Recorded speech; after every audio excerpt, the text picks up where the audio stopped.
Hallo, guten Tag, wie geht's? And in this video we'll be studying about distinct article und undistinct article. Distinct article को हम English के अंदर बोलते हैं definite article, जिसको हम नाम देते हैं द का। नेक्स्ट है हमारे पास undistinct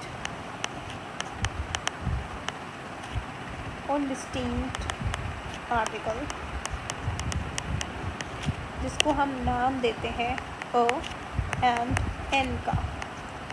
ऑलराइट, और लास्ट वीडियो के अंदर we covered our cases nominative, accusative, dative. आज हम वही सारे हमारे पास डिस्टिंक्ट आर्टिकल और अनडिस्टिंक्ट आर्टिकल करने वाले हमारे सारे केसेस के अंदर। Let's just begin with our nominative case. Nominative as you know हम सब्जेक्ट को ही बोल रहे होते हैं, ठीक है। नोमिनेटिव, अब now this is also divided. Male case में क्या होगा, अगर आपका नाउन मेल है या फिर वो फीमेल है या अगर वो न्यूट्रल है या फिर वो प्लरल केस है, ठीक है। लेट्स स्टडी अबाउट पहले nominative, then we will look into accusative and then dative. Okay, पहला नोमिनेटिव में हम द को बोलते हैं देयर। अगर देयर फीमेल बन जाता है तो दी बोलते हैं। न्यूट्रल केस है, न्यूट्रल केस में हम बोलते हैं दस, और प्लरल केस में दी। सिंपल देयर, दी, दस, दी, ठीक है। देयर, दी, दस, दी। नेक्स्ट पढ़ते हैं हम which is accusative. Accusative case जिसके अंदर कुछ भी नहीं है, यहाँ पे देन आ जाएगा। देयर की जगह यहाँ पे देन आ जाएगा, फिर यहाँ पे सेम दी, दस, दी, ठीक है। सेम है, कुछ भी नहीं है। यहाँ पे नोमिनेटिव में देयर, दी, दस, दी। एक्यूजेटिव में देन, दी, दस, दी। नेक्स्ट पढ़ते हैं हम विच इज़ डाटिव, ठीक है। डाटिव में डी, ई, एम हो जाएगा, ये देम हो जाएगा, ये देयर हो जाएगा, ये वापस देम हो जाएगा, और ये प्लरल केस में देन आएगा और उसके साथ जो नाउन होगा उसके अंदर एक एक्स्ट्रा एन लग जाएगा।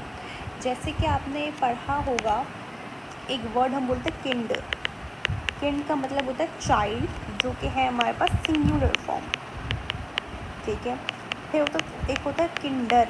किंडर है हमारे पास प्लरल फॉर्म, ठीक है। लेकिन फिर आता है किंडरइन। इसका क्या मतलब है, बेसिकली ये प्लरल तो है, लेकिन प्लरल कौन से फॉर्म में, डाटिव फॉर्म में है, तभी उसके पास एक्स्ट्रा एन लग गया, वो इस केस की वजह से लगा, ठीक है। ये था हमारे पास सारा डिस्टिंक्ट आर्टिकल। अब हम एक एग्जाम्पल अगर ले लें, for example the man give gift. जो मैन है देता है गिफ्ट, ठीक है। मन बोलते हैं मैन को। यहाँ पे कौन सा केस है, द का नोमिनेटिव, क्योंकि सब्जेक्ट बनता है, तो यहाँ पे आ जाएगा देयर, देयर मन। गिव को बोलते हैं हम लोग गिव, लेकिन यहाँ पे आएगा गिफ्ट। इसकी स्पेलिंग हो जाएगी ये वाली, गिफ्ट, ठीक है। गिफ्ट, अगर मैं यहाँ लिखूँ द गिफ्ट, तो यहाँ देखिए द मैन नोमिनेटिव हुआ, गिव वर्ब हो गया, क्या दिया है, गिफ्ट दिया है, तो वो एक्यूजेटिव हो गया, ठीक है। और गिफ्ट मेरे पास जो है मैन, मेल है, तो मैं यहाँ लिख सकती हूँ दिया मैन गिफ्ट देन गिशेंक, ठीक है। But let me really check कि गिफ्ट का जेंडर क्या है। ओके, जस्ट करेक्शन कि यहाँ पे गिशेंक का जो जेंडर होता है दैट इज़ न्यूट्रल। तो न्यूट्रल अक्यूज़ेटिव जो है वो है 10, तो 10 गिशेंक होगा ये। ठीक है, हमारे पास और भी एग्जांपल्स हैं, जैसे कि मैंने लिखा यहाँ पे एक एग्ज़ाम्पल है कि द चिल्ड्रन